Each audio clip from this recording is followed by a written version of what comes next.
sure I'll get some ideas when you get through here talking about it or sharing about it. So good to have you. Hopefully you will. Hopefully you will. Thank you. Thank you. I think we all are going to have some good ideas after this session. Welcome, everyone. If you are just joining us, we encourage you as you settle in, please use the chat on your right, introduce yourself, share where you're signing in from, as well as your organizational affiliation, should you choose. And we will get started here in just another minute.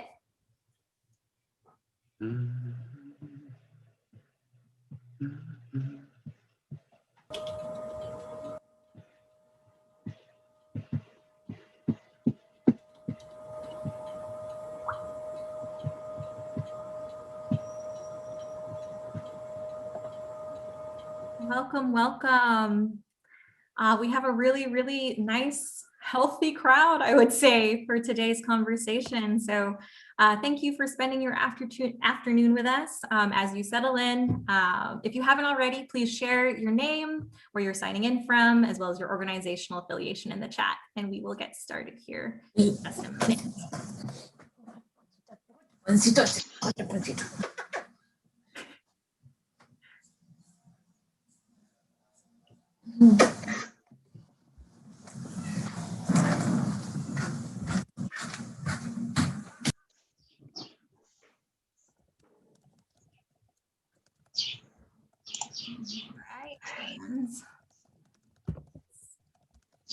I'm going to go ahead and stop my share.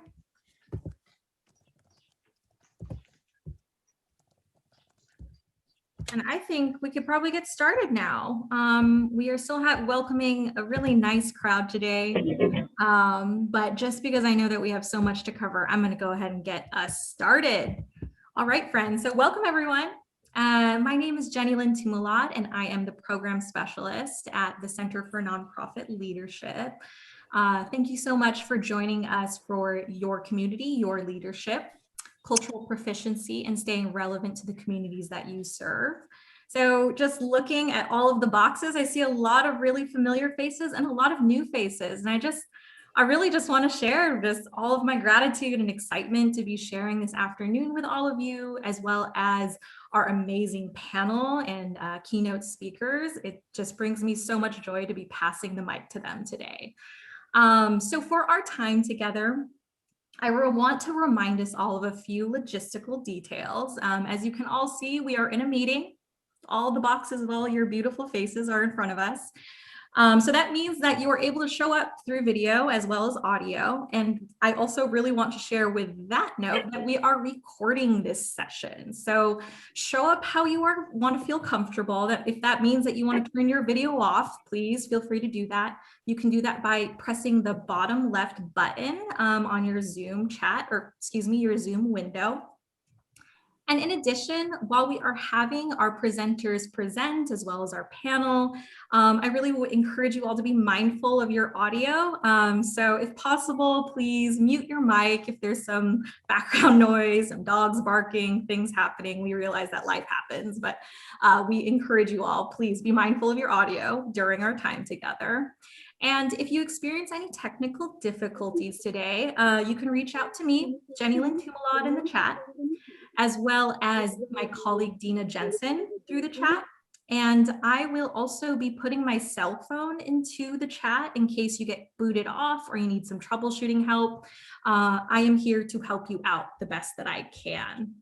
So I want to share a little note on comfort for today. We want you to show up as you are comfortable in your video, of course, but this is the first time at the CNL that we are presenting this subject, and with that reality comes new ideas.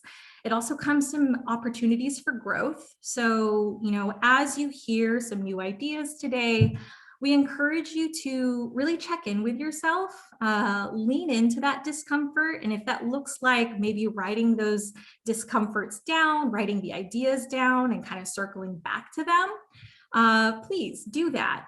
It's an opportunity to learn and as well as grow. If you have any questions that pop up during the presentation as well as the panel, use the chat today to ask your questions. What I'm going to be doing throughout the session in the next 2 hours is I'll be collecting the questions that you have, and at the end of our time, we will circle back to them. So as questions arise, please use the chat. So I also want to give a special shout out to our event sponsors of today, First 5 Ventura County. Thank you so much for supporting this event. And before we dive into all that we're going to cover today, I am going to turn it over to Petra Puls, the Executive Director of First 5 Ventura County, to share a few thoughts. So I will hand it over to you, Petra. Great, thank you so much. Good morning, good afternoon, or it's still good morning. It is just truly amazing to see so many little tiles pop up and to see some familiar faces and some new faces. As Jenna said, I am Petra Puls, the Executive Director at First 5, and I'm just so pleased to welcome you to today's event. For those of you who don't know First 5, we are the local public entity that is charged with administering Proposition 10 tobacco tax revenues. We were established back in 1998 when voters approved the 50-cent tax on tobacco products. And our charge is to build and strengthen the system of care and supports for prenatal to 5-year-old children and their families. When I saw today's topic, it really resonated for me because in our strategic plan, right after vision and mission, we list a set of core values that guide our work, and we take that very seriously. And guess what that very first value in our strategic plan is? It's integrity and equity. And what that means for us as we serve our target population is that we commit to acknowledge, identify, and address systemic inequities and racial, ethnic, socioeconomic, and ability disparities in early childhood experiences, opportunities, and outcomes. Now, I know that's a mouthful, but when we break it down, it really means that we value the diversity, and we do that to ensure that the activities that we offer to our participants, our youngest residents of our county and their families, that the procedures, the systems, and the staffing are all aligned to support the highest level of engagement so that we have the best outcomes possible for that target population. As what I hope to be and continue to grow in as a culturally competent organization, we use data to assess the outcomes and the evaluation methods to ensure that not only are the program design culturally relevant and appropriate, but also that the outreach and the execution are as well. Now, that sounds pretty simple to some extent, but achieving cultural competence in program takes commitment, effort, and self-examination, and that is truly an ongoing process. So I am just so excited that we obviously all agree that cultural proficiency and relevance is important in our work. And I'm just really excited to hear from our presenters today and to learn with and from them about internal and external ways how we can pursue our organizational missions in a culturally competent way. So with that, thank you for being here. Thank you, Petra. All right, friends. So it brings me so much pleasure to be introducing our keynote speakers for today. I started the CNL about a year ago now, and I was lucky enough to be introduced to Veronica Valadez and Gabriel Orosco, co-founders of Ehecatl Philosophies. And this was when I was really starting to focus on the ways that I could build as well as grow the CNL's programs focused on diversity, equity, and inclusion. And when I met them, I remember being truly inspired by their long-standing commitment to this community, as well as their deep roots in our region's history of social justice organizing, particularly in the fight for ethnic studies and K-12 curriculum. Our creative partnership in the past, 6 months or so, has been one that's really filled my cup. I mean, especially throughout this year as we've all fought through this pandemic, as well as the need for racial justice in our institutions and society.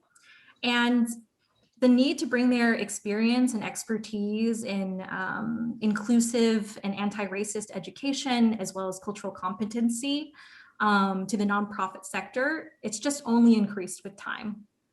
So the time is now to prioritize inclusive culture in our organizations and the ways that we pursue our missions.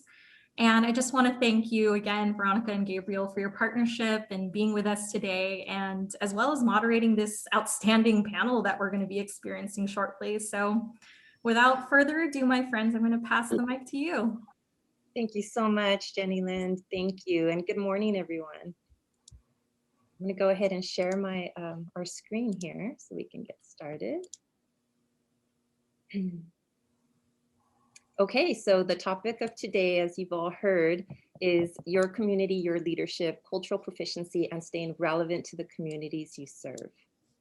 And with our amazing panelists here, Genevieve from MICOP, Maricela from Cause, and Tim from the Abundant Table.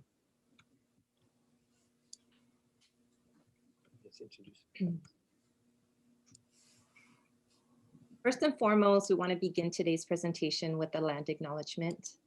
We acknowledge that we are gathered on the traditional land of the Chumash people, past and present, and honor with gratitude the land itself and the people who have stewarded it throughout the generations. Let this acknowledgement serve as a reminder of our ongoing efforts to recognize, honor, reconcile, and partner with the Chumash people whose lands and waters we benefit from today. So with that brief introduction and land acknowledgement, we also want to go ahead and introduce ourselves a little bit more. I'll let my partner Gabriel start. So in addition, the land that we are on, we're in the city of Pico Rivera. We're on the Tongva Nation land and the Gabriel Shoshone people. And I have been a traditional Aztec dancer for over 20 years, and we have specific permission from the elders of this land to dance here where we are at. I've been an educator for over 25 plus years. And I've been an activist fighting for social justice and ethics studies for the past 20 years since Proposition 227 came out and 187 back in the early 90s. And so the partnership that we have created with Jenna Lynn, or that she has created actually, is something where the time is now to make the changes that we need to make in all sectors of society, whether it be education, the health industry, the nonprofit, the corporations. Like, this is the time for all of us to come together and really make true systemic changes. But those have to come from within and from ourselves. And being passionate about social justice and ethics studies and all things to help communities, particularly communities of color and marginalized communities. This arena is an arena where we're already making a difference, but now we want to make an even bigger difference and have a bigger impact. That's why we're here today. That's a little bit about me. Most of you already know who Veronica is, but I'll let her explain. So just like my partner, I've been a traditional Aztec dancer and an educator for over 20 years. But along with that, I've also been a very grassroots activist, community organizer, primarily in Ventura County. I did start in Santa Maria, where I was born and raised, still on Chumash territory, moved over to Santa Barbara, and then ended up in Ventura. So I've been an organizer for quite some time, and I know a lot of the folks, the great folks that are joining us today, just from collaborating in the past and even in the recent past on issues that are affecting our communities as far as systemic racism and whatnot. So it just brings me much pleasure that we can cross over into this arena to really talk about the same issues that exist in all systems, right? And we're trying to move from being non-racist to being anti-racist, to really just sitting with that and reflecting on what it is we're doing, or what it is we're not doing, and what it is we have to do in order to be anti-racist in the work that we do. And then also investigating, what does that mean? And what does that mean for myself? What does that mean for the organization that I represent? So we're here today to delve a little bit into these conversations and unpack what that might mean. So let's go ahead, and what we like to do is we like to have everybody check in, right? So we like to do a wellness check. So the wellness check is on the scale of 1 to 10, 10 being your most happiest. It's a great day. I've got my coffee. I'm ready to go. And anything. One is maybe you're sick, maybe you're tired, maybe you're here because you don't have to be here, whatever the reason, but we're just doing a wellness check on where you are at. And go ahead and put it on the chat. Everybody's put it on the chat. I'm an 8 today because, we're looking forward to this presentation, whatever that may be, but we just like to do a wellness check to check ourselves and see where we're at and be cognizant of others, because maybe not everybody's having a perfect day. Yes. And then along with your number, just a word or two as to why you're at that number. Yes. So go ahead and do that on the chat, everyone. Oh, wow. Wow, people are feeling good today. Ooh, it's a good day today. We'll be feeling all that positive energy through our screen here. So thank you, everybody. And yes, some of us are overloaded. We have a lot going on. Thank you for feeling and staying positive, folks.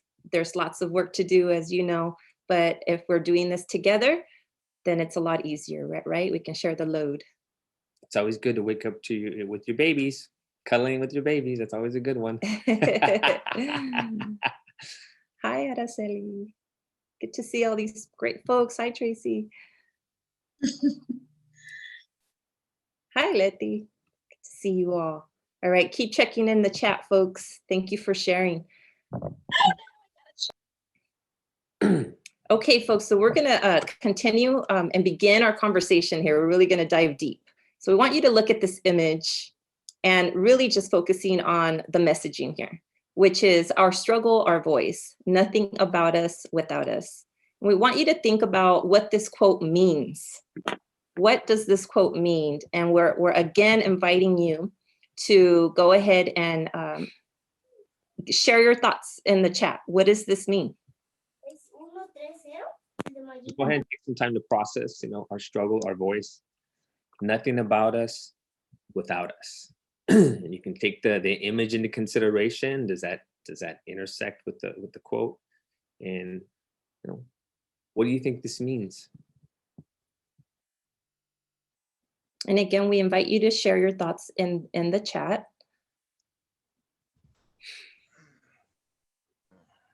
Thank you for getting it started, Stephanie. Yes, Stephanie.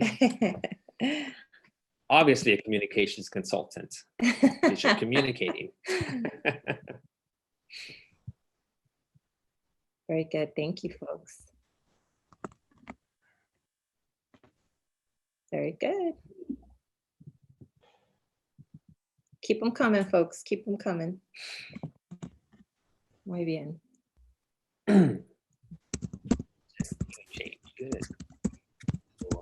Right there. Mm. Wow. Interesting. Mm.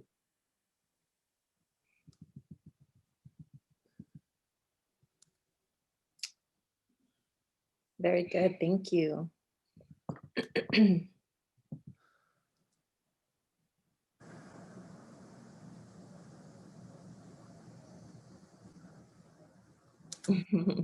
Very good, very good. So yeah, so in summary, just to kind of summarize what you're all saying is that it's important to have folks at the table, right? It's one thing to provide services for folks with good intentions, but if the communities we're serving aren't at the table, then we're not including their voice. And we're also looking at them as victims without power, where we need to switch from a deficit perspective to a growth perspective and looking at the funds of knowledge and the community cultural wealth that the communities we serve bring to the table and building on that, right?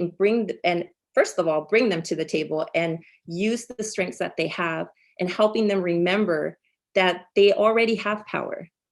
And so working together to be able to find ways to address these systemic inequities, right? But we have to hear from them what it is that they're going through and what their needs are, instead of making assumptions and making decisions for them. In addition, we need to be intentional. Prior, a long time ago, there was affirmative action, and many industries use that as a checkbox. And we're not trying to hit checkboxes. We really need to be intentional. And if we are inviting our community to the table. Not only do they need to be at the table, they need to be speaking at the table. They need to be served at the table like everybody else. And their word needs to be taken like everyone else at the table. So we need to be very intentional in all our policies and practices. Okay, thank you everyone for sharing. So just a quick introduction into the rest of what we'll be sharing today. We have to take into account that we have rapidly changing demographics, especially among high poverty communities in the United States. It is of the utmost importance that organizations recognize the particular needs of the culturally and linguistically diverse populations they serve through programmatic services. In order to keep pace with the demand, community-based and nonprofit organizations must deliver more culturally responsive services. Being culturally proficient are important ways that organizations can become more culturally responsive to the needs of the increasingly diverse populations they serve. So what is cultural responsiveness, right? So what do we know about cultural responsiveness? It's the ability to learn from and relate respectfully with people of your own culture as well as with those from other cultures. And I think the key word here is respectfully, right? And that's always something difficult to navigate, but we need to always remember that when we engage in other cultures or in other communities, right? That's the piece that can make or break sometimes relationships. So we need to be respectful. So examples of cultural responsiveness is culturally diverse foods at events, flyers in different languages, the internal capacity to provide services in diverse language, and use of culturally appropriate terminology, right? Those are all very respectful. Those are all very safe type of events. And then also to define cultural proficiency, this is a set of congruent behaviors, attitudes, and policies that come together in a system, agency, organization, or amongst professionals, and enables that system, agency, organization, or those professionals to work effectively in cross-cultural situations.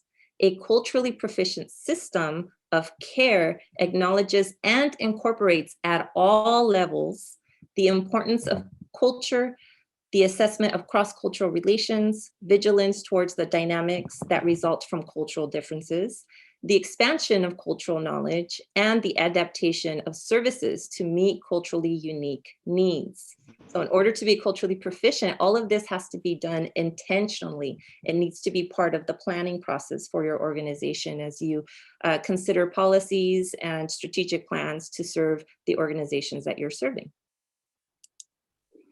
So cultural proficiency at all levels. What does that mean? So at the broadest level, we influence the cultural proficiency at the staff level, which influences the level of program design, implementation, and evaluation. Culturally proficient model may integrate critical awareness or knowledge and awareness of one's own knowledges and biases of culturally diverse populations, self-reflection. Skills development, effective communication and skills that foster trust with individuals from diverse backgrounds, right? How we communicate. And organizational supports, organizational systems and policies that facilitate practices that are responsive to the varied needs of diverse families. And some of you may already be doing this, and some of you may be doing part of it, maybe pieces of it you have, but to truly have cultural proficiency, it does take a deep look and a reflection on your own internal practices, right? There's that reflection that you all have to do and see wherein you're at. Do you have this at all levels? Maybe you have it in some places, maybe you don't have it at all, maybe you do have it at all levels. But to be intentional and to really reflect, really truly reflect on what's happening within your organizations. So this brings us to the demographic imperative and working from the inside out. So in order for organizations to build trust and best serve diverse communities and internal staff, the following should be taken into consideration. Staff and board members should match the demographics of the communities that you're serving. Staff should be very familiar with the cultural norms and the languages of the communities that you're serving. And organizational structures and policies for internal staff should also be culturally relevant. So this is really important to understand. So when we're talking about from the inside out, it doesn't make any sense to think of ways to be more culturally relevant and to become more culturally proficient when we're only thinking about the folks that we're serving outside of our organization. It must first happen within your organization with your staff, your internal staff, including management, senior staff, as well as your board members, because representation is important. And making sure that the way that you're running your organization is culturally relevant for your staff. So you must first build that staff, the trust within your organization, which you can see as a microcosm, and then it ripples out into the larger work that you do outside of your internal organization, right? Into the communities that you're serving. In addition, even if the majority or population is not people of color, even if the demographics are still skewed a certain way, it doesn't mean that you cannot be looking towards the rising populations in your community, the rising demographics of certain communities in that area, because you still have to tend to those needs, right? So keep that in mind as well, because it's also statistic. We're going to be looking at statistics, but you also got to look at where's the rise in certain populations. And so how does that change the course of your organization as you're moving forward, as the changes in demographics are happening in that particular city? And the last point to share is that all staff should receive cultural proficiency training. And so this is really important, because we shouldn't assume that because our internal staff represents ethnic minorities that we don't need cultural proficiency training. We do, we always do. There's always more to learn. But everyone, regardless as if they're representation of white communities or communities of color, should all be receiving cultural proficiency training, especially that should be focused on the communities that you're serving. So really taking a look at the demographics of the folks that you're serving, and then focusing your cultural proficiency training that match those demographics and those ethnicities. Okay, so we're gonna go over some of the demographics here in the city of Ventura. There, I should say. So you have a total population of about 110. This is from census.org of 2019. Your white population is 55%. Your Latinx, Mexican American, Hispanic population is 36%.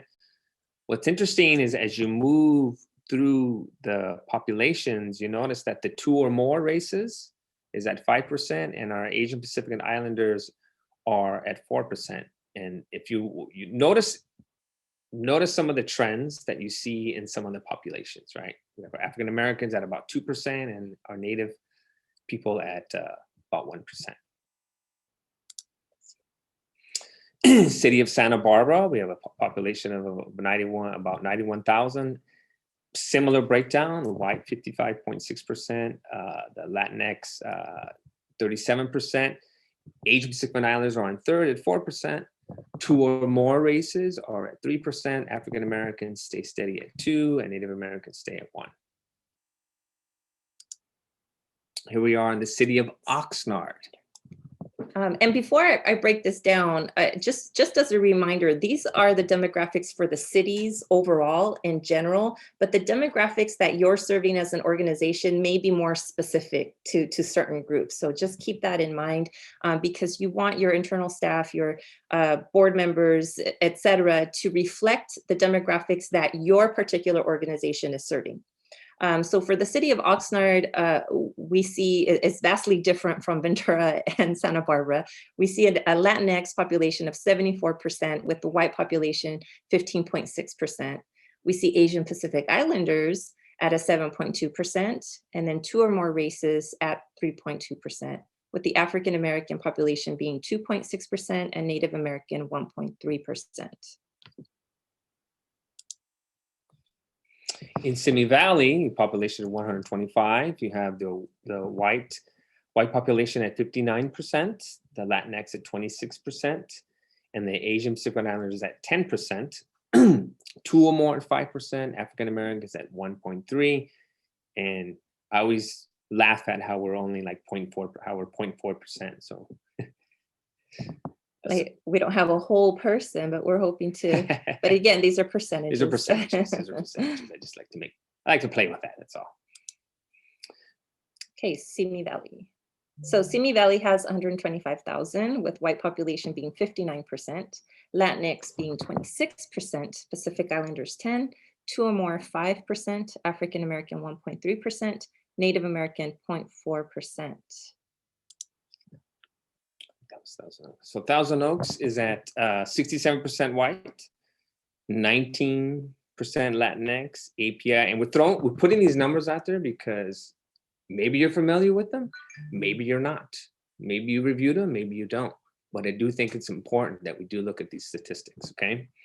White 67, Latinx, Hispanic population 19.4, Asian Pacific Islanders at 10, 2 or more 4.1. And what I noticed in doing this is that the 2 or more races were pulling ahead of the African American and Native population, if you see that trend.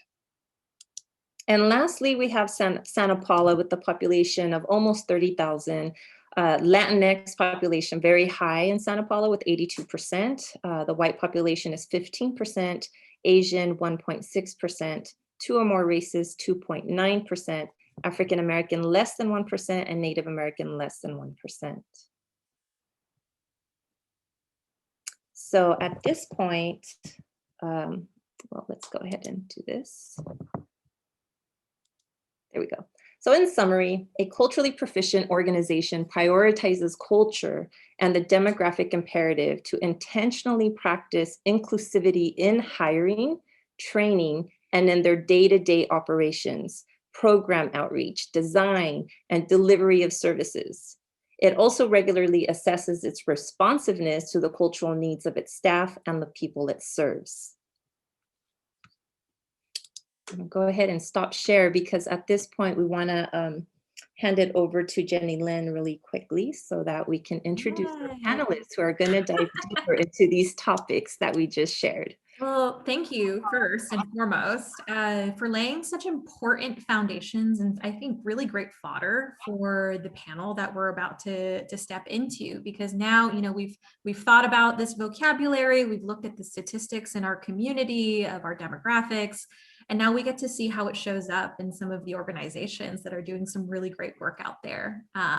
So without further ado, I'm going to welcome Genevieve Flores-Haro, the Associate Director of MICOP, Maricela Morales, the Executive Director of CAUSE, as well as Tim Nafziger, a board member of the Abundant Table.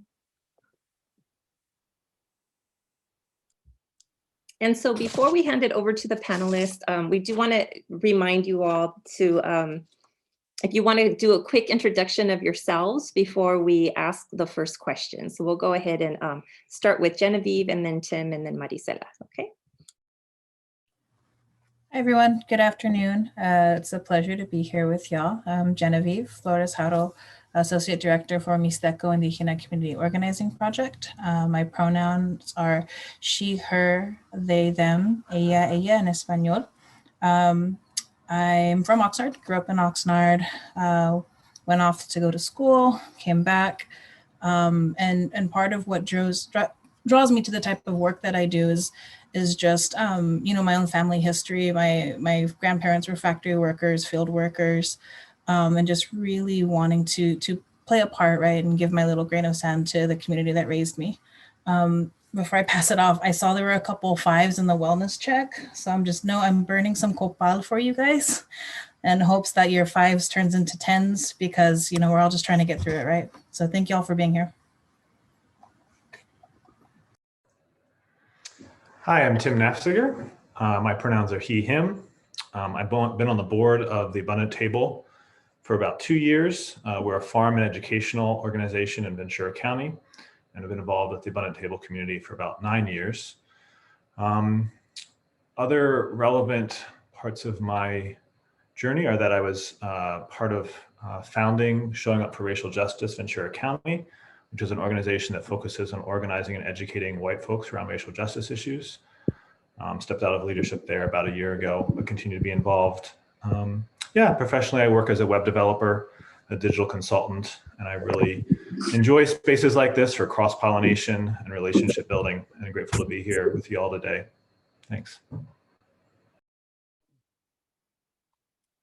afternoon, buenas tardes, Malob Chinilkin, if I remember correctly in Mayan. Good afternoon, everyone. Maricela Morales. I'm co-founder and executive director of Cause here in Ventura and Santa Barbara counties, and really a native of Ventura County. My parents are from Mexico, working class Mexican immigrants, and I was lucky enough to grow up in Ventura County as opposed to LA. Sorry, any LA people.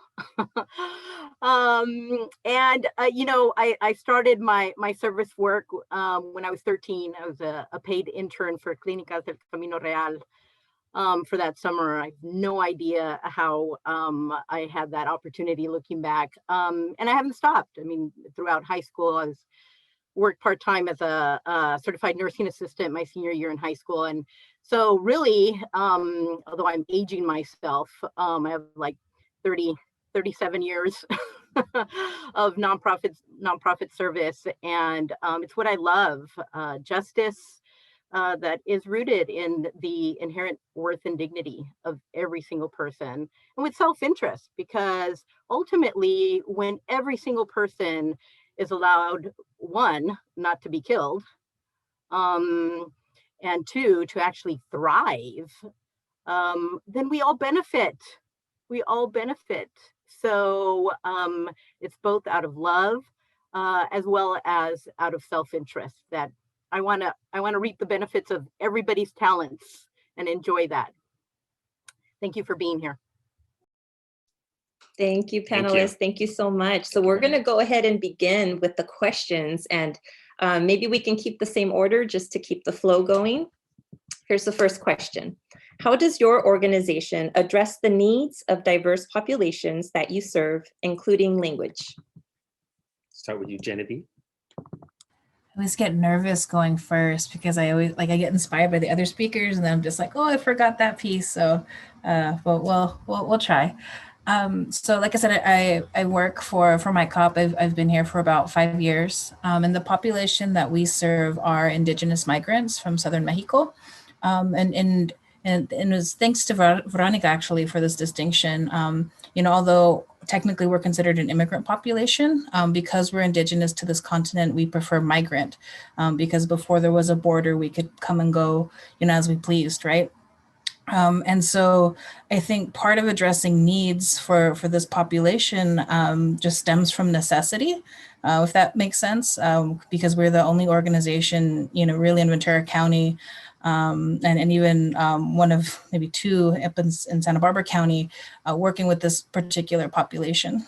And so a lot of the work that we do, you know, is based on just being here for 20 years, listening to community and learning, quite frankly, what are the biggest issues. I think for us as an indigenous population, a lot of our needs are rooted in language. It's language access is the core of what we do, and the core of a lot of the work that we carry out. Because you can have systems navigation, right? But if the system isn't ready to receive our community member because they don't speak the language, then that's still a barrier. We utilize the promotora model. And so if you look at our staff, we've grown quite a bit. We're a staff of about 100 now.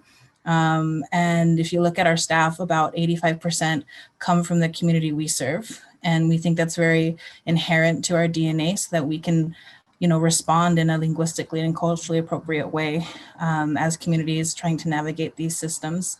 And so our promotoras, and I'll touch on this later, but our promotoras, you know, they're from the communities that we serve.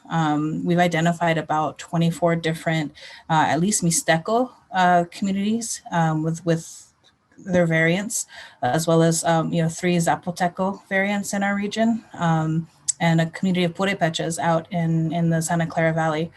And so, and outside of that, even looking at Ventura County, we've got, Zapotec speakers in Simi Valley, Maya speakers in Thousand Oaks. And so we're really all throughout Ventura County. And so trying to respond to the needs of all this group is difficult, but we're trying our best. That's why we have 19 different programs.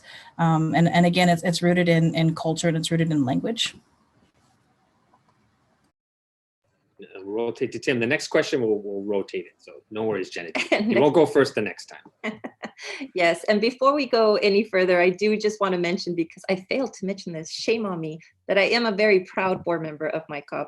And I do know each three of these panelists personally in the work that they do, which is why we felt that it was a great match to bring them onto this conversation. So thank you again for being here. Handing it off to Tim. So in terms of specific practices, one of the things that comes to mind for me first is something that for me as a white person, it's really important to understand that I'm part of a culture as well. And as an organization, how do we create space to be able to talk about that? So without that, especially in majority white organizations, it's really easy for whiteness to become the norm. Renee, your image of inviting people to the kitchen. I've been doing racial justice work for over 20 years, and I've worked with that dynamic so much, but I've never had such an incisive metaphor. So thank you for that. And that's a complicated process because sometimes we want to imagine the kitchen isn't even there, that the food just arrives already made. But if that's the case, in many cases, in white majority organizations, it's made with cultural assumptions. And to connect that with what Veronica and Gabriel said in their presentation, that's a big part of getting to know one's own knowledge and biases. And that's both individual and collective work. And it, especially in the last couple of years with Black Lives Matter and last summer with George Floyd, there is a lot more opportunity for conversation. And it can be really scary, especially for white folks who aren't used to talking about that. And so figuring out the balance of like grace and meeting people where they're at, while also helping people move forward. And so one of the specific things I think that I've experienced working with the Abundant Table is not always assuming that English is going to be the language in the meeting. And I learned that from working with cause, like being in coalition meetings around the Farm Workers' Bill of Rights, where there was a check, what languages are represented in the room. And sometimes the meeting is in English and sometimes it's in Spanish. That's a big part of language justice. So yeah, those are some specific things to come to mind. Thanks. Thank you, Tim. Go ahead, Maricela, you're up. Thank you. I want to begin first with a disclaimer that I think dedicated webinars that address 400 years of Native American erasure and anti-Blackness is necessary, as they are the roots of 500 years of institutionalized racism that then other race and ethnic groups are facing and have faced across the history of this country. We serve predominantly migrant. Thank you for that, Genevieve. I'm going to take that away forward. Migrant communities, working class communities. Want to raise some more statistics that I think are critical. Santa Barbara County is number 2 in the state in the proportion of undocumented migrants. And Ventura County has more undocumented residents than 34 individual states.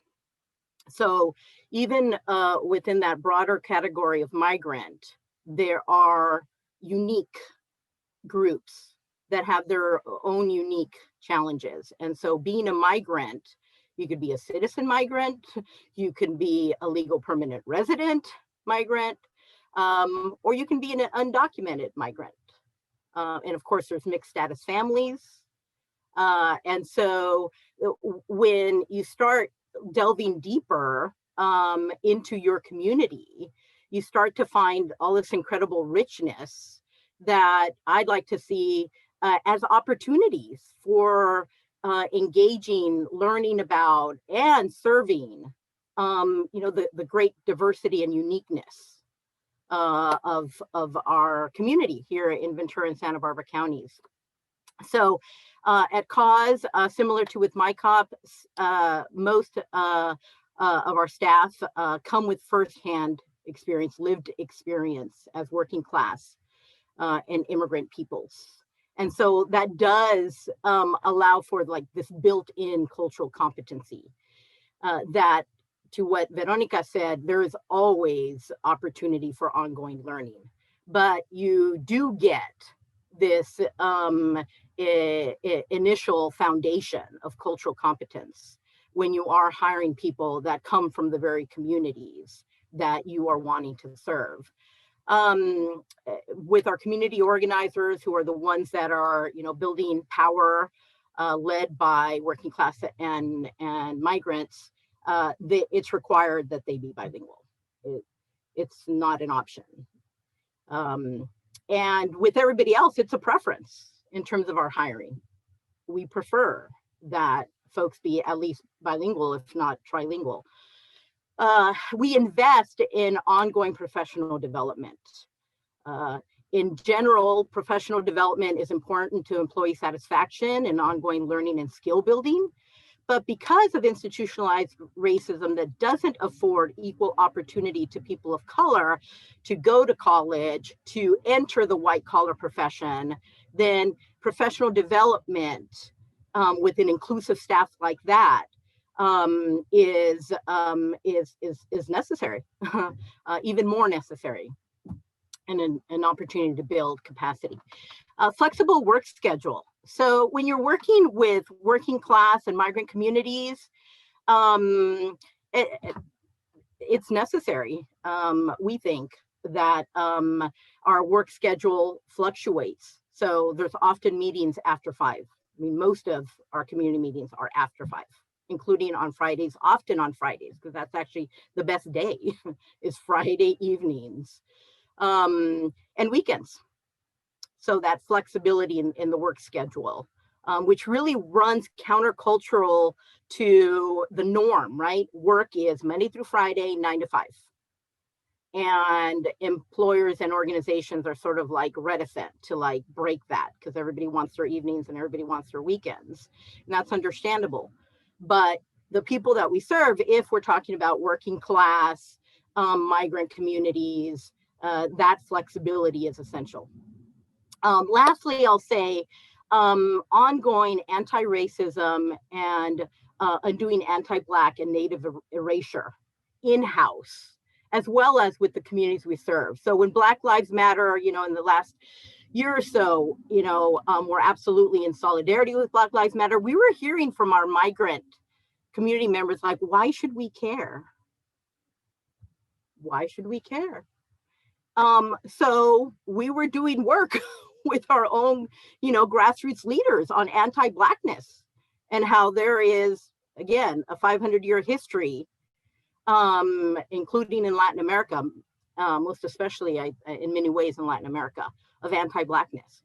So that ongoing internal, the Native erasure, just because the Native American community faced genocide and are now down to the less than 1% population, that's not because they just decided, they wanted to control the nation. That's because of genocide and ongoing oppression. And so we have to unlearn that. Solidarity with Black API, infrastructure support for our allied people of color-led organizations. I want to lift up the 30th anniversary of the Ventura County Juneteenth celebration. That Cause has been sponsoring that for a number of years, and I invite everyone here today, if you're in Ventura County, and even if you're not in Ventura County, to sponsor their 30th anniversary Juneteenth celebration. Fiscal sponsorship. So we do fiscal sponsorship. We've been doing that for 20 years. It's specific to BIPOC emerging organizations to provide them that infrastructure, funding, access, so forth. We've done that with the Chumash community and with other groups. I'll stop there. Thank you. Thank you so much for that summary, Maricela. I also want to point out that many times historically marginalized communities don't understand because of the lack of information, right? And being able to educate oneself on systemic racism and systemic oppression, don't understand how it's the same system that is locking us into these very oppressive ways of living and existing. And so when one group says, well, why does that matter to us? There's a lack of understanding that our liberation is interconnected and that our healing is interconnected. So once we understand and we realize that if one group heals, it also helps this group heal. And then we can further understand that it isn't necessary or doesn't do anybody any good to other groups, right? To understand that we are interconnected. So thank you for that reminder, Maricela. And what I wanted to add in terms of the interpreters is that if you do hire Spanish or whatever interpreters, and I would say it's particularly with Spanish, we don't want to automatically assume just because they speak Spanish, like they know the culture. I think that's sometimes that's a blind assumption. And understanding that there are some communities that speak a different type of Spanish, right, as well. And so we need to be key on those particular nuances as well. So I'll lead us into the next question. Gabriel, can I speak on that just a little bit? Yeah, sure. Really quickly. Yeah, it's so funny because I give not anymore, but I gave a very similar, not similar presentation, but a presentation on cultural responsiveness and working with domestic violence survivors. And my part I would have to do in Spanish because we wanted to give the English speakers the sensation of what it's like to wear the headset, right? And this is when it was in person. And for me, as someone who's bilingual, I learned that I'd have to check in with the interpreters because sometimes they're from Chile or sometimes they're from Spain. And so like sometimes what I was trying to get across wouldn't, come across how I wanted it, but I knew what I wanted to say because I could speak both languages and I could hear them using a word that I probably wouldn't have used. And so that's absolutely like true. And I just wanted to underscore that with a personal experience of working with an interpreter that way. Thank you. Thank you for that. Appreciate that. So we're going to start with Tim this time. And so how are you using culturally relevant strategies to build trust among your staff and the community you serve? Thanks. That's a great question. I want to actually start by putting in a link to our annual report that our amazing staff put together this year, both in English and Spanish. And so I'll be talking about some of the pieces in there. And as a result of some of the listening work that we've done over the last couple of years and the changing demographics of our own staff, there's been a lot of creative opportunities that have come up. And one of those was a pumpkin patch accompaniment program. This was scaled back significantly because of COVID, but because we're a farm, we were able to do this in relatively safe ways outside. And so it involved having parents and kids come to the farm and get to build a relationship with a specific pumpkin plant over time. And so watch how that pumpkin plant grew and use that as an opportunity to talk about wider issues of things like life and death and how those are part of the cycle, as well as things like climate change and how those impact our lives. And that was offered in English, but intentionally connecting with BIPAC families. And there was also some work done to make that into a curriculum that could be available to reuse. I'll work with one of our longtime community members and a staff member that worked on that together, Linda Kikibish and Aaron Smith. And so that's one example of a program that comes out, I think, to come back to the metaphor, when you're not just inviting folks to the table, but inviting them into the kitchen. You can learn new recipes that bring a lot of creativity and energy.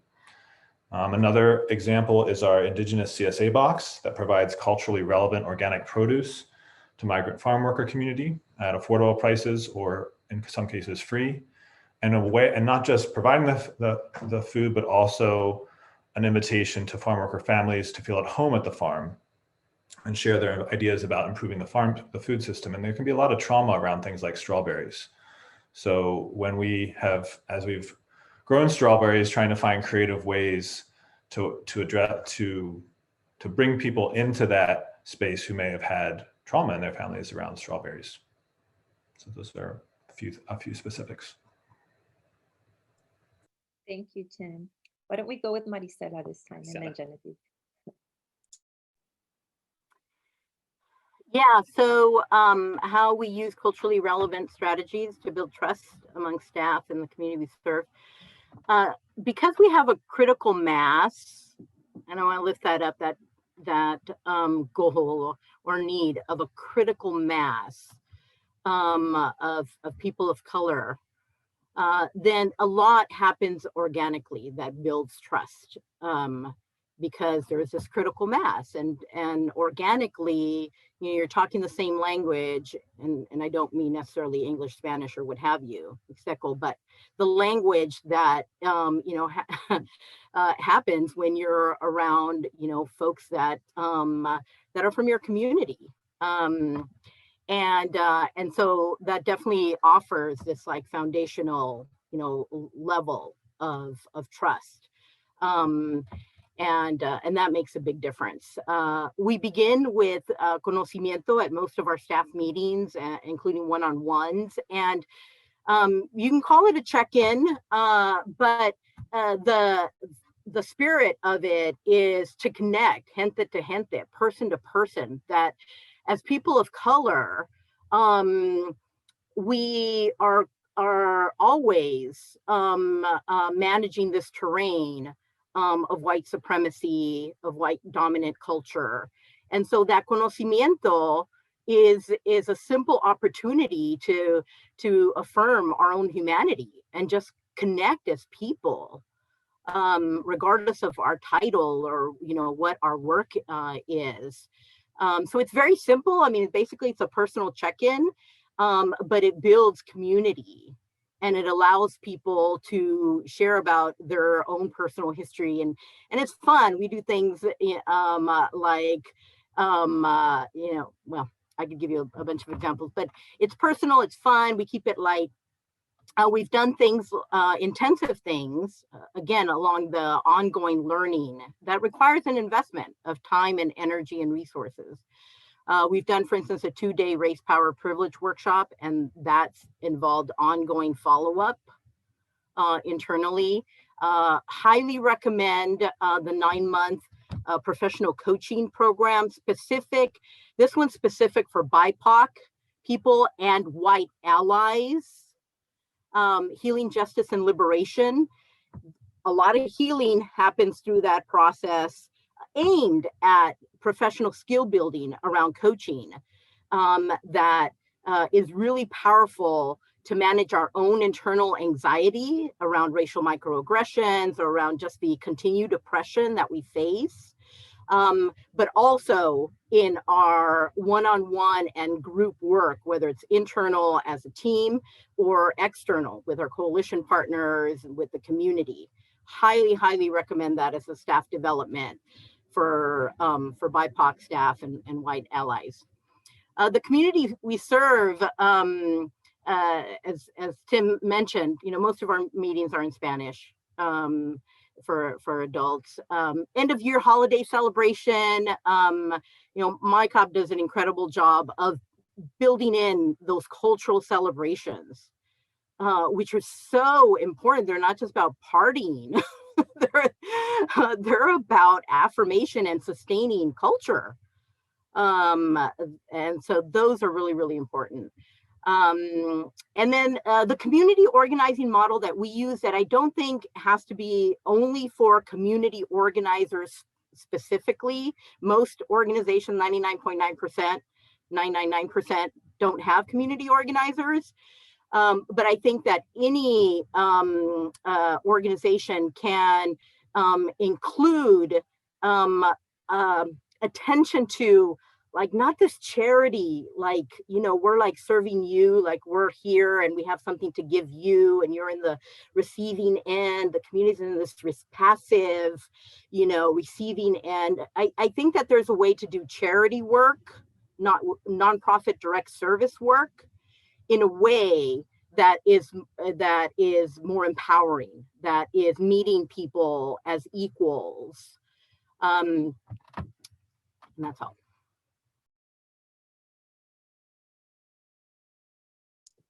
Genevieve, you get to go last this time. Thank you. I was being vulnerable and I was heard. Yeah, I mean, I kind of piggyback off of Maricela. I'll start with staff. Arsenio, who a lot of folks on the call know, our executive director, he and I often go back and forth on how are we as an organization, and specifically as an Indigenous organization, how are we modeling ourselves what it's like to decolonize these nonprofit spaces, right? And it's exactly to Maricela's point of, we just don't want to give you something, right?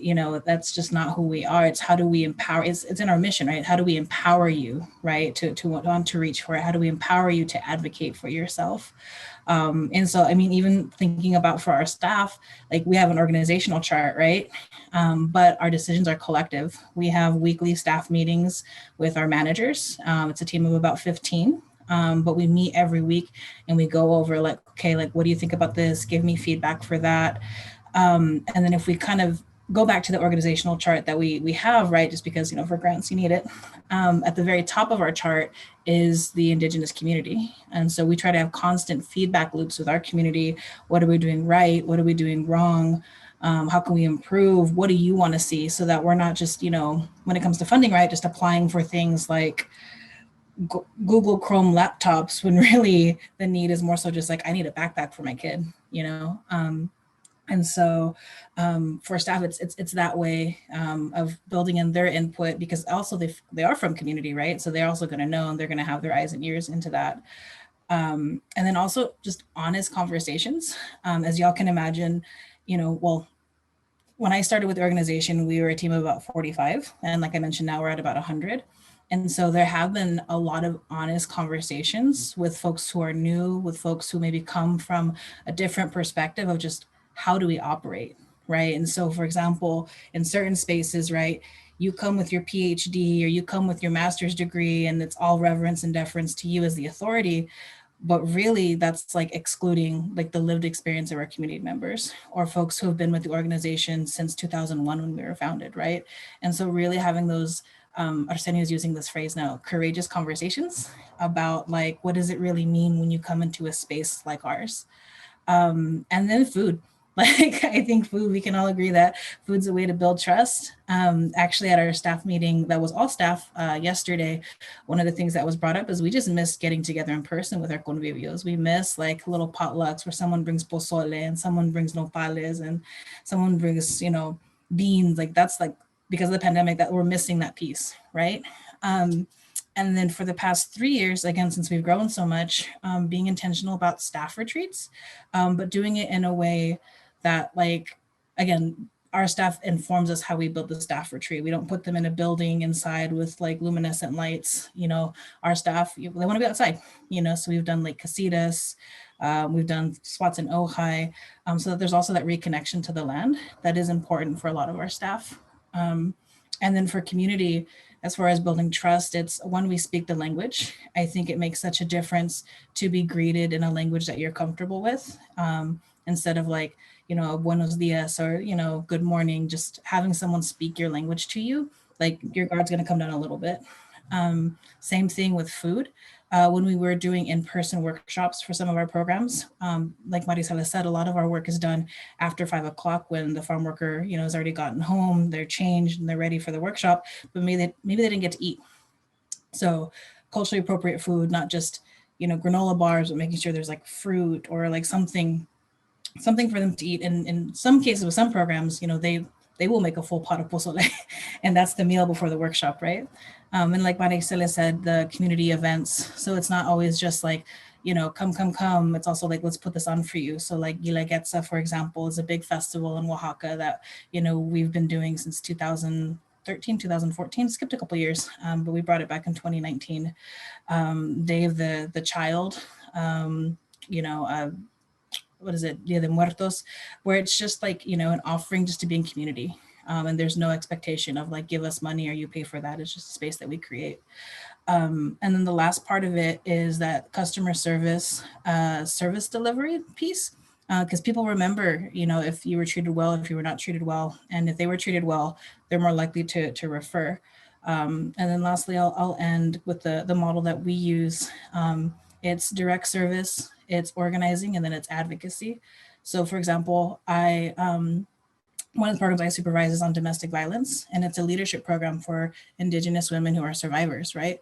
So using our service model, we first do that initial intake for the woman when she's in her situation. We get her stabilized, connect her to different resources. We put her in our, if she would like, if she wants something else, we put her in our leadership program, and we give her leadership tools, right?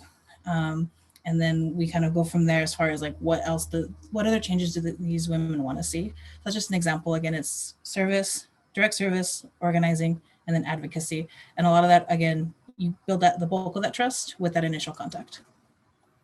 And so I just wanted to add on to that. There's also, and I get scared. We come from the educational world when they say we need to run things like a business. We need to run our organizations like a business. That always scares me when people say that, because especially in nonprofit and the educational, we're not dealing with widgets. We're not dealing with products. We're dealing with people. You know, we're dealing with humans, humanity. So when I look at that, I also want to add that there's the formal organizational culture and there's an informal organizational culture, right? And if you have a strong presence of trust in your organization, then your formal organizational culture will supersede your informal, where there's undermining and there's talk. There's the formal culture, and then there's the lunchroom talk, right? The staff room conversations. Those are the informal. So when you build trust and you're having honest and sincere conversations, you can eliminate some of that hearsay and fodder by having these courageous conversations that Genevieve has mentioned. And that's important to be intentional with that as well. And I also want to touch on the importance of food, right? It isn't just about sustaining someone's belly, but there's a sort of ceremony in making the food and sharing food with one another. And that's a very ancestral concept for a lot of communities of color. And what I love, and again, just speaking as a board member for MICOP, you know, when I attend the functions and even at our board retreats, the food is always Oaxacan food, which has become my favorite regional food. But I've been able to learn so much about the culture, even through the foods. So it is an opportunity to learn from one another. And I do love the several times that I've gone to the MICOP offices, and you know, the señoras cook up a whole pot of pozole, and they're just very attentive, and that's like an expression of love in our culture. So it's just, you know, you can feel the love in the food that you're eating, and that is very bonding as well. So it's really important. It isn't just here's some food, right? But it goes much deeper than that. And also to just reinforce what Genevieve said about the experiential knowledge, and comparing that to the world of academia, right? You can have all these degrees, but if you haven't lived the life, then you're missing a whole component of that experiential knowledge. And so we need to be able to decolonize that concept of what is education. There's a formal education, but then there's also this experiential knowledge, which is just as important. That's life. Those are our lived experiences. And again, just to remind you all that that's what we mean when we talk about community cultural wealth and funds of knowledge. That's what our folks, our communities bring to the table, bring to the kitchen, right? And so we need to make sure that we're spicing up our foods with all of that knowledge and community cultural wealth. Or oregano, or if you don't like spice. So we're going to go ahead and move on to our next question, and we'll go ahead and put that in the chat so y'all can follow along. And this time we'll start with Maricela. What are the benefits of having a diverse staff that more accurately reflects the communities you serve?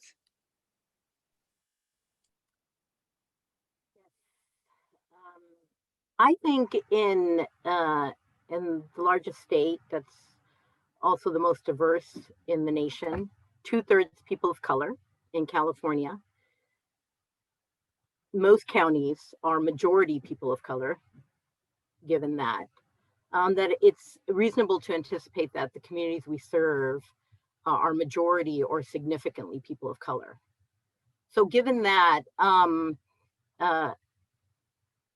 for us, and I think for many nonprofits, I don't think it's possible to abide by your mission without a diverse staff. That doesn't mean that, you know, the work that has been done or is being done is not valuable and important. It means that ultimately, if our work is to continue to put forth our mission into action, that it's not possible without a diverse staff. Not in a place like California, not in Ventura County, not in Santa Barbara County.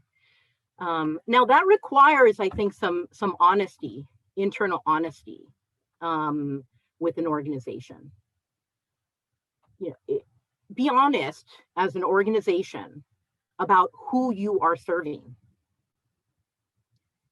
And if you are in a niche area where it's this city that we're serving, this neighborhood, or, you know, this population, and we look at, you know, the stats and it's overwhelmingly white, then okay, it's understandable.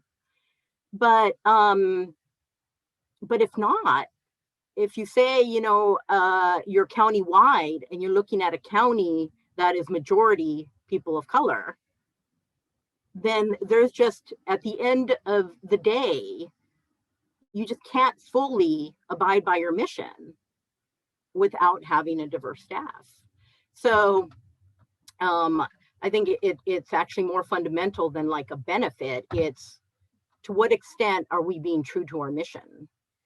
And I think that it requires a lot of self-honesty as an organization internally, in terms of who you're actually wanting to serve or saying that you are serving. Gracias, Thank you. Maricela.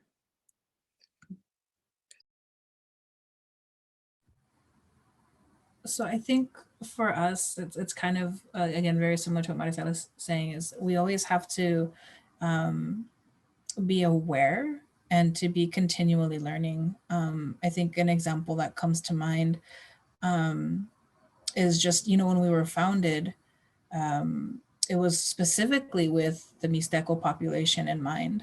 And again, as we've continued over the years, that continual learning of, okay, well, there are other populations and how can we be responsive to them, right? Because it's not just Mixteco population with needs. Again, there's the Zapoteco population with needs. And in more recent years, the Purepecha population. And now we have, you know, 2 Purepecha organizers, and that's kind of opened up our eyes to, you know, the needs of that community in Santa Paula, you know, in Fillmore, in Piru. And it's a whole other different industry, right? Because with our Mixteco and Zapoteco population, thinking about agriculture work, they're mostly berries. But our Purepecha population is working more in citrus and avocado. And so there's also that learning curve as well. And I think it just enriches the work. Another thing I'd like to offer from our staff meeting yesterday, and it's only because it's fresh, is that we're going over the discussion topic was like, how do we build community, right? And what we learned is that across the different communities that we've now incorporated, there's a very similar concept. For the Mixtecos, it's tequio, which is to give of oneself to one's community. But for our Afro-Indigena folks in Guerrero, it's fajina. And for the Purepechas, it's haropequa, which is collective work. And then faina is another term, which is volunteer work for the community. And all of this is, you know, it supports, and y'all are seeing in real time, right?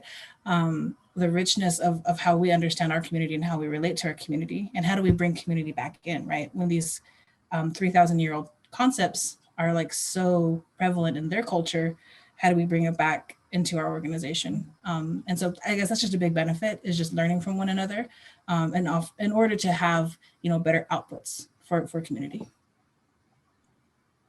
Thank you, Genevieve. That's authentic learning happening in real time. Tim, you're next. Yeah, I mean, if I had to say one word on the benefits of having a diverse staff that more accurately reflects the communities you serve, I would say trust.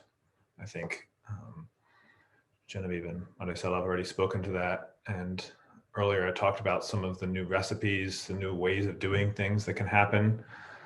I think it's also important to talk about the challenges if organizations aren't able to look carefully at how they're reproducing whiteness in their organizational structures. I've been part of a number of majority white organizations that are working at transformations or exploring transformations in this area. So that's a little bit different experiences than what Genevieve and Maricela are talking about.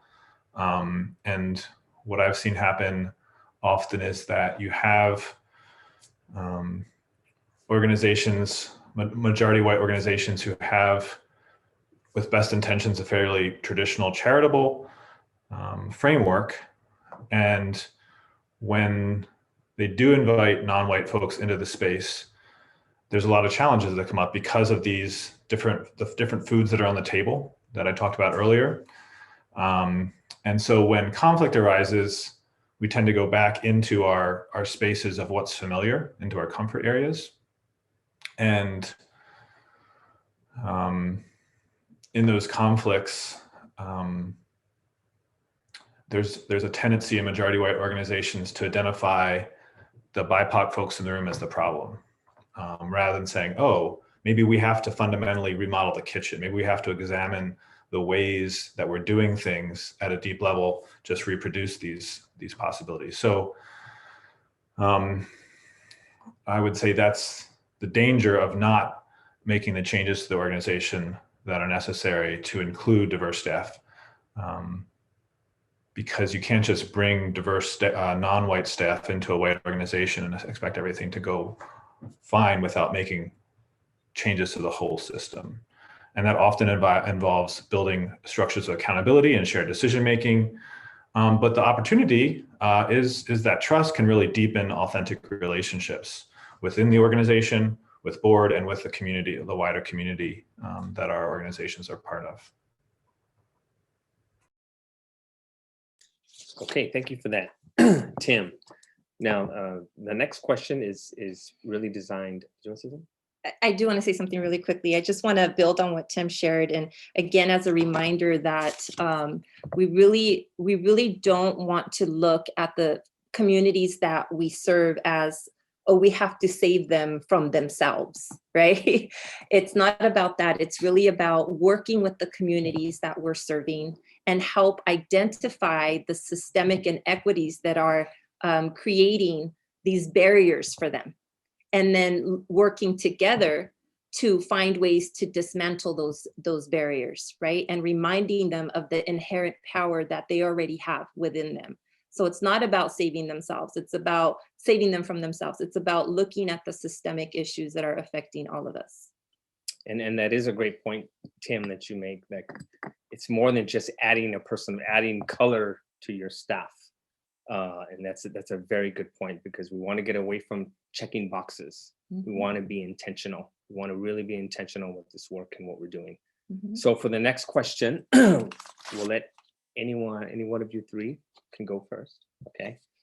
So what practices are in place for recruiting and retaining staff, volunteers, and board members that reflect the communities your organization serves? What are the practices that are in place?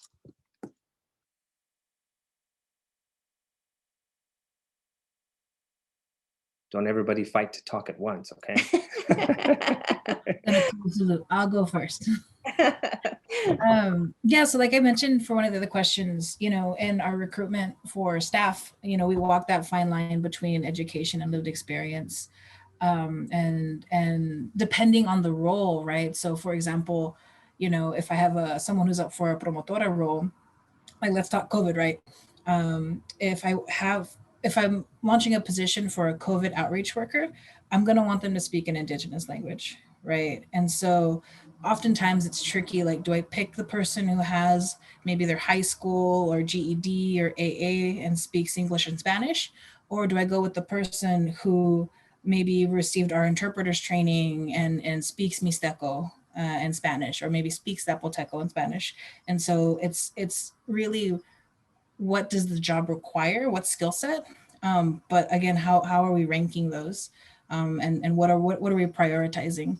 I think for us, the retention of staff, I think we've got a pretty good retention. And that's because I think back to those concepts that I just mentioned, right? The tequio, the fajina, the giving back of oneself. A lot of our staff, you know, believe in the mission.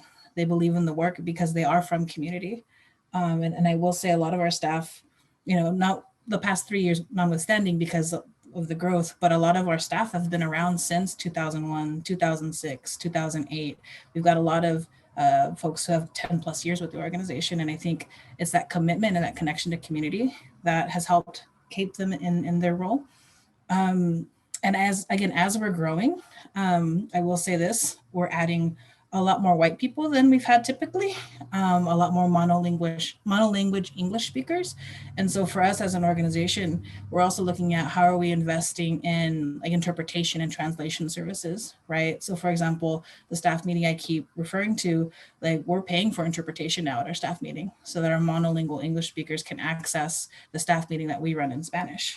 And so that's just an investment in keeping that kind of, you know, staff member with us. I think in terms of our board, we have our own percentages that we would like to see on the board. So for example, the goal is to have 50% of our board be Indigenous. We're hovering a little under that, but it should 50% be Indigenous. And then because we have a radio station, there's another requirement per the FCC that I think 80 or 90% of the board needs to be US citizens.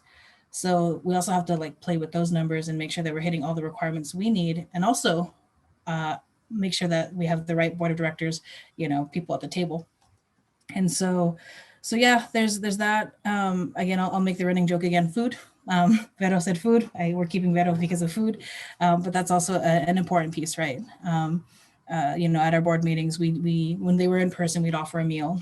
And from that, now and then, you know, for me, like as a supervisor, one of the things that I try and do with my team, and I think that helps the retention, is that one-on-one time. But even like just taking you out for coffee, like as a human, like how are you doing? There's also that connection, and also that revolves around food too. So, all right. Yes, Thank you for that. Maricela and Tim, it's open to either of you. I'll go. One of the practices that I think is relevant to any organization, well, especially to an organization that's just starting to integrate people of color, is to think about critical mass in terms of your staff, your volunteers, and your board. That still to this day, what is very common is for one person of color to be hired without a plan to hire more people of color. You know, one board member is included without the commitment, like within 6 months, we're going to bring in another, or something to that extent. Same goes with volunteers. And well, that's a good step. I'd say that the commitment is to a critical mass, whatever the critical mass is for the size of your organization, for the size of your volunteer base, for the size of your board, but it has to be about critical mass, because if there isn't critical mass, inadvertently, unintentionally, what an organization is doing is placing the responsibility and the aspirations of an entire organization on one person. On that one person of color or Native person. And so that is why many people end up leaving, right? And then they're to what Tim said, they're the ones that they end up being problematized. Well, we welcomed that person in and we were so excited, and you know, they got all the same benefits, and I mean, what else was different? And you know, I don't know, that person just ended up, you know, and they looked a little bit unhappy before they left. It's because even if in our mind, we're not placing that responsibility in that person, inherently, that is what happens. They're carrying that on their shoulders. And that's actually destructive. It's not just neutral. Like that person leaves harmed. And so I'd say that the first practice is look at the size of your organization and what would you say is critical mass in terms of diversity, equity, inclusion, and that is the goal. And there has to be a timeline to that goal. in terms of, don't leave that one person hanging out there for a year. So that's a basic.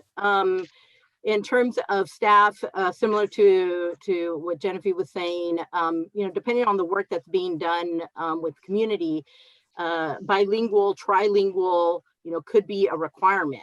I think at the very least, it should be a preference, if not a requirement, depending on the position. We use our BIPOC network for job announcements. So many of people find their job through word of mouth, right? And so if your network is predominantly an all-white network, well, then that's what you're going to get. So a BIPOC or broader network for job announcements. For retention, the retention is key. You can hire or hire, but how do you actually retain folks? Trauma informed. Like, what does it mean to be trauma informed? Because if you're including migrants and people of color or other folks that are coming from marginalized communities, there's inherently trauma there. And so how can we go be attentive to that? So ways that we are trauma informed, we're still learning about that. Ongoing check-in conversations and staff development, that's based in gratitude and appreciation for who's in the room, for their experience, for their life history, openness to hearing those stories, addressing microaggressions, racial microaggressions that are par for the course. Self and community care, like a lot of attention. That's a lot of gray area, like we're not taking responsibility for people's, mental health, and we're still a community. And so what's our role as a workplace for self and community care and supporting that?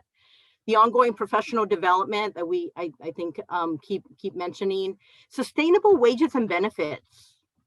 Some nonprofits, especially education institutes and healthcare, are at the top. They pay in general, they pay very well, great benefits. But for the most part, public welfare nonprofits, organizing and advocacy, grassroots organizations are very poorly paid.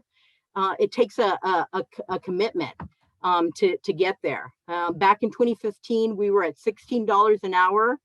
And we said, we want to get to 20, and we're at 22 an hour, which in our sector is like pretty good. But that took like intention to make that feasible. Employee and family health insurance. We cover 100% employee and family health insurance.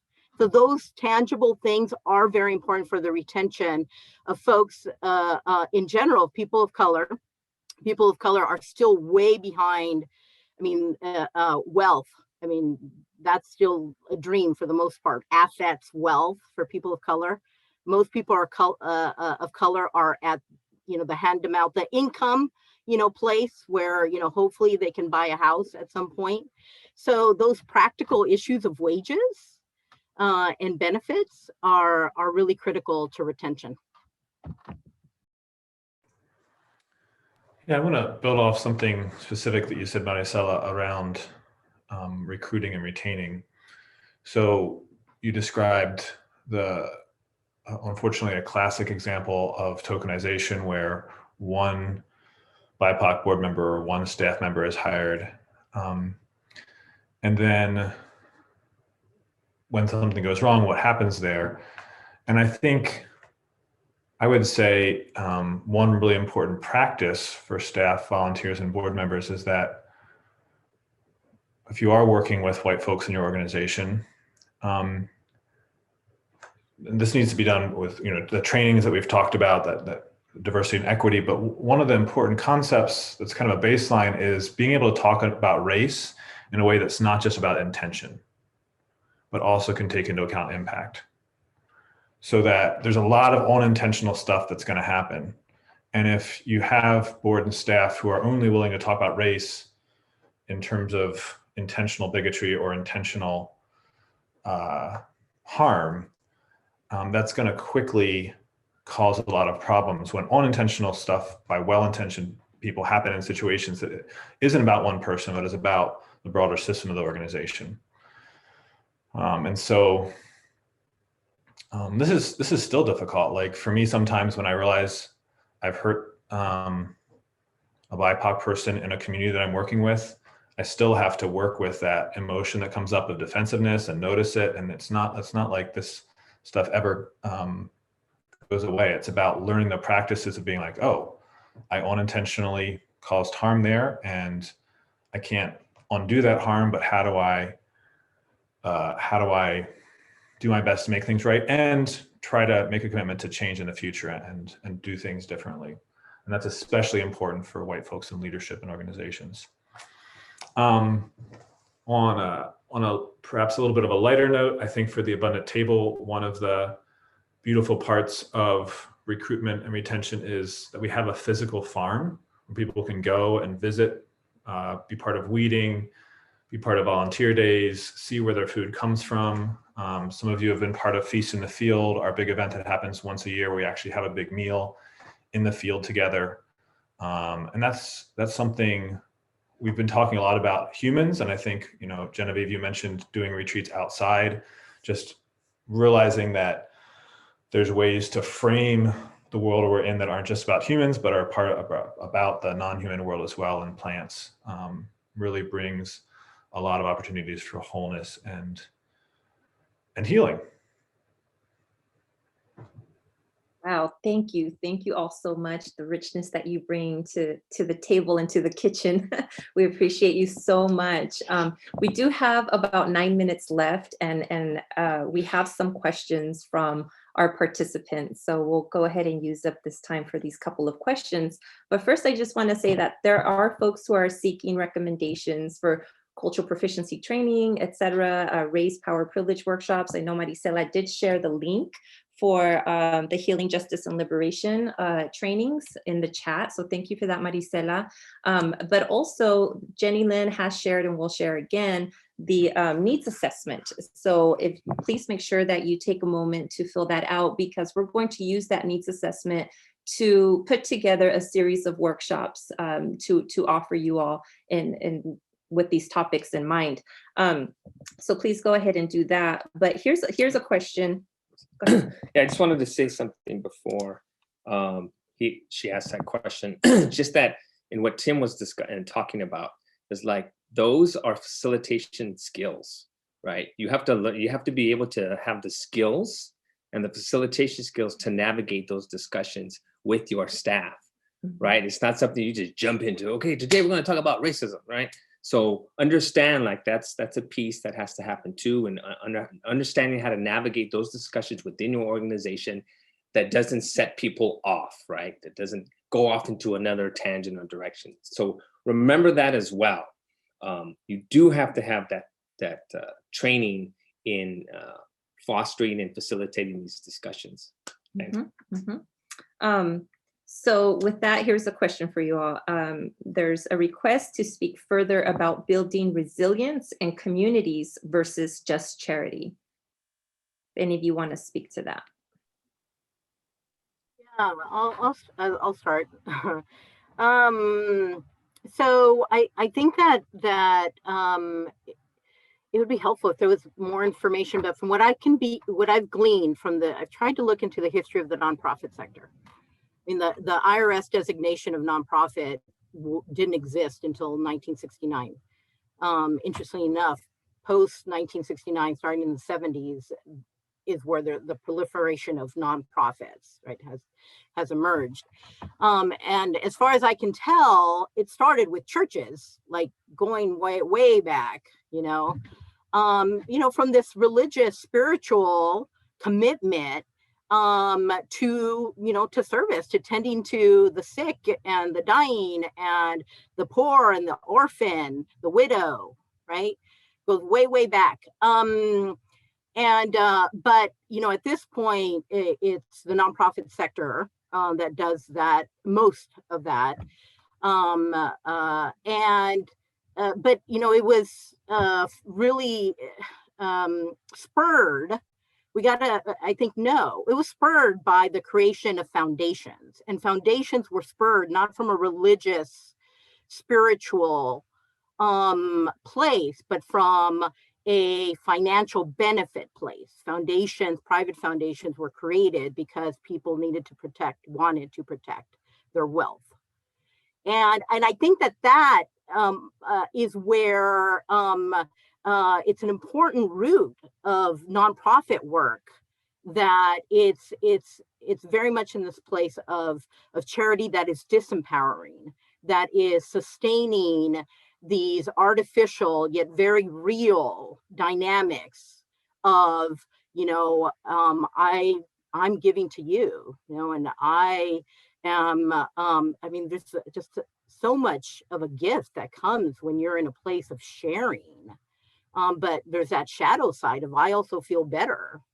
And so I think we need to look at that, because I think that it's infused in the institutions of nonprofits. And so to break that down and to really ask, okay, in our service work, how do we include empowerment in there?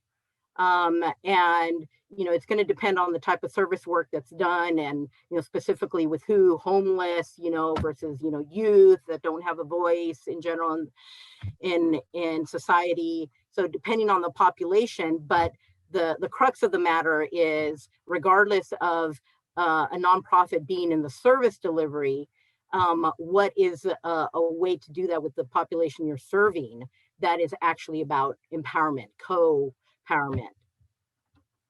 I think just to add to that, one thing that I think our staff continues to remind us is also remembering the humanity of the individuals that we serve and the autonomy of the individuals we serve. And the example I can offer is, we do a monthly food distribution.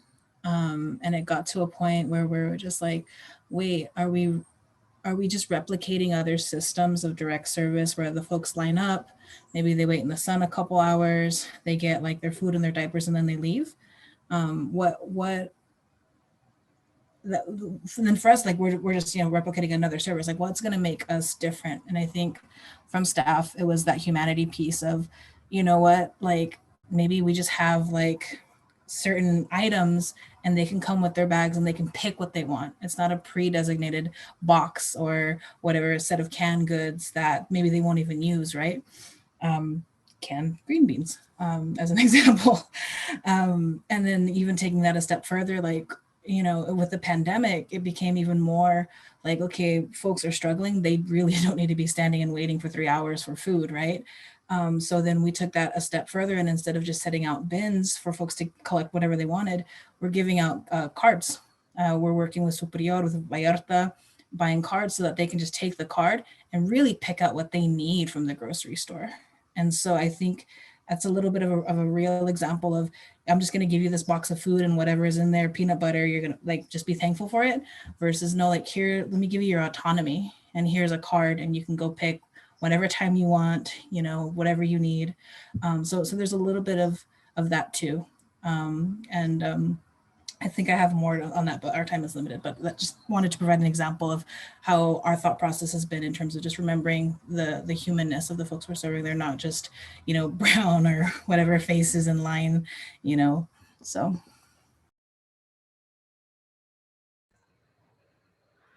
Yeah, just building on what Maricela said about foundations, I'm putting a link in the chat here to an article about kind of the long-term history of philanthropy.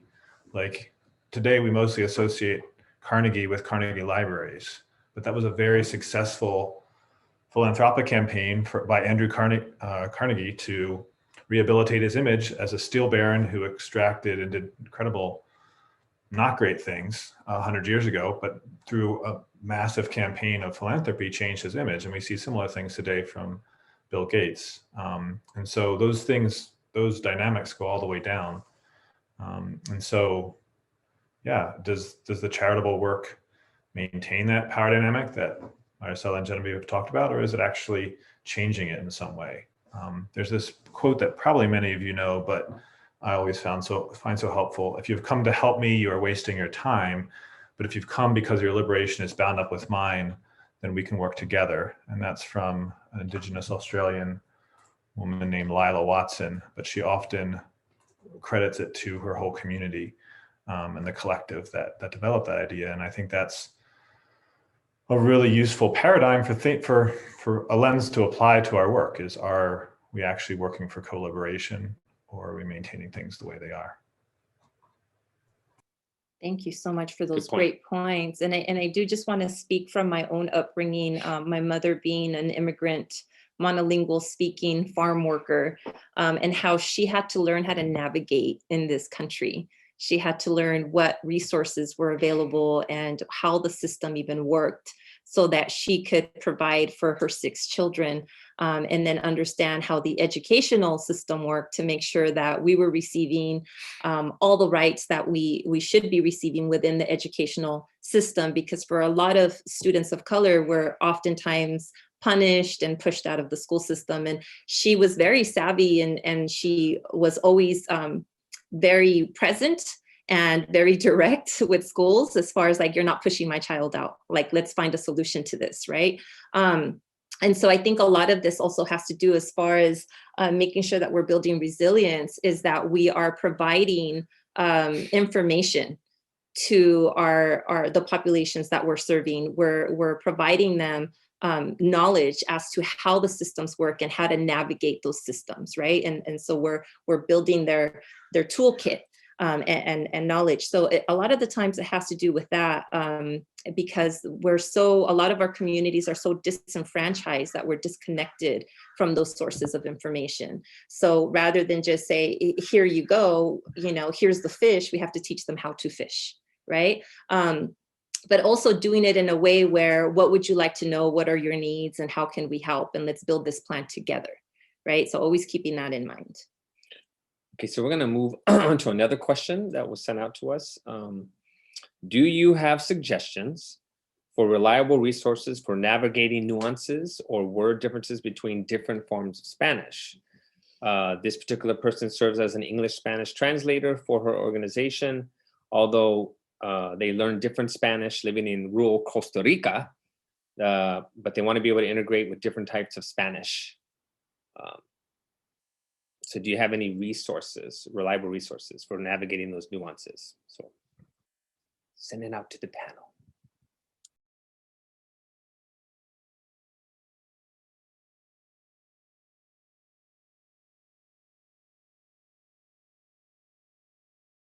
I think that's I mean, I'll be really honest, I don't have resources that are that specific for that. I think part of it is understanding that, depending on, I guess, understanding the room that you're in, right? So if it's like an event like this, right, where you're interpreting, there's going to be a little bit higher level of Spanish, I would say, versus like a community forum where maybe because of all these systemic issues that Maricela brought up at the beginning of the panel, folks don't have access to education, maybe come with the 1st or 2nd or 3rd grade education. So I think it's partly that. I think it's partly just, at least for me, having to use Spanish every day in the office and just picking up on common colloquial terms that are understood. But as far as like a reliable resource, I don't, but I can check with some of my interpreter folks and see what they would recommend and get back to you.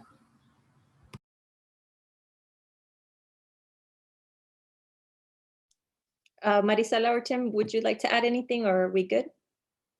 Okay, well, those are all the questions that we had come in from our participants. So I think at this point, we want to go ahead and hand it over to Jenny Lynn. Yes. Well, first, so much gratitude to everyone who participated in this panel, everyone that's shown up today. Before I hand it off back over to Veronica and Gabriel for a closing circle, I just want to share a couple events that I'd love to put in everyone's radar. One of which has not been set, but as all of you have been hearing and seeing in the chat, Veronica and Gabriel and I have been really cooking up some responsive workshops to do with this subject. So it's not going to be the last time that we're going to be diving into this subject at all. So what I'm going to do is I'm going to place that assessment, again, the Cultural Proficiency Workshop Needs Assessment, in the chat, as well as a link to subscribe to our e-newsletter. I do that because that's the best way to stay up to date when things are available to be registered to. But if you don't want our e-newsletter, I'm not going to take it personally. What I will do is in the post-event, I will share updates to do with this workshop. And then when we have that actually available to be registered, I will email this group again to let you all know that the workshops are available. So you'll see that going in the chat right now. In addition, we have a BIPOC and nonprofits affinity group called But How Are You Really Doing at the CNL. And that is going to be happening next week on Wednesday, May 26th at 4 o'clock to 5:30. I'm going to be welcoming Veronica and Gabriel to that affinity group meeting. And we'll actually be diving in a little bit deeper into this subject as well. So if you identify as BIPOC or you know some colleagues that you think would really benefit from that safe space, have them contact me and I will send them the information and add them to our communication list. So again, I just want to really share my cup runneth over right now. There have been so many metaphors and talking about food. I feel like after this, I'm just going to go cook and just cook so happily and just eat so happily because it's lunchtime. But I just want to thank everyone for the ways that they showed up today, how we were all vulnerable and really like leaned into this subject today. And just invite everyone to maybe click that reaction button and share applause for all of our panelists, our speakers today, and then I will turn it over to Veronica and Gabriel to help close us up. So thank you. We want to circle back around, and this time when you check out on the chat, please type something that was your biggest takeaway or something that resonated with you the most. We enjoy this space. We love having these conversations. We love having these kinds of dialogues because dialogue hopefully leads to change. That's what we're hoping for, right? And also just want to take a moment again to thank the Center for Nonprofit Leadership and inviting us to be partners with them in this important discussion. And of course, our sponsors, First Five. And last but not least, our amazing panelists who are doing amazing, amazing work in the community. Thank you for all that you do. And thank you for taking time out of your very, very busy schedules to be here with us. Genevieve, Maricela, and Tim, thank you so very much for sharing and giving us great examples to follow. Muchísimas gracias. But please don't leave, folks, until you do your checkout number 1 through 10. How are you feeling? And what was your biggest takeaway from today? And thank you again to Jenny Lynn, especially for being an amazing thought partner. Yes. And we've just enjoyed our time building with you in general. And also to Dina Jensen, thank you so much for your support. Thank you, all of you.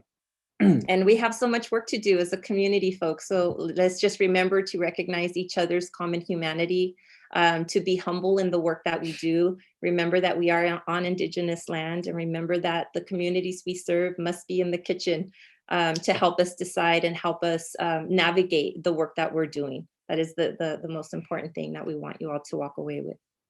Or maybe you come in our kitchen. What about that?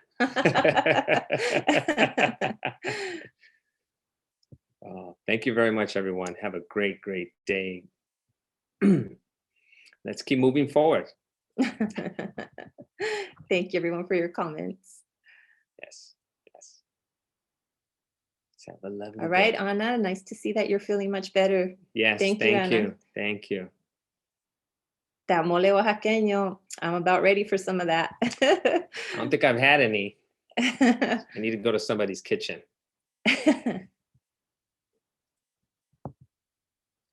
Thank you for attending. The fact that you're here says a lot.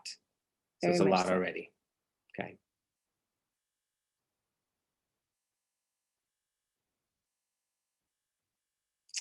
Awesome. Thank you, Tracy. Thank you, Tracy. Thank you for Bethany. being here. Thank you, Rick. Yeah.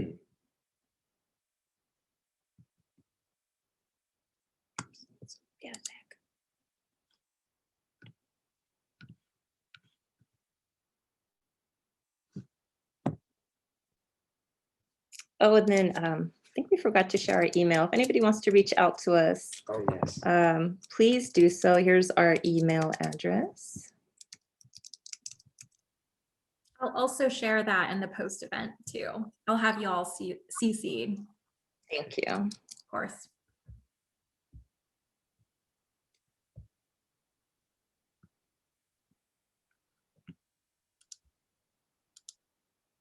All right. Oh, beautiful, beautiful. And that's it for us, Jenny Lynn. That's it. That's it. That's it. All right. Thank you, everyone. Have a wonderful lunch. Off to the kitchen, right? Thanks, everyone. Bye.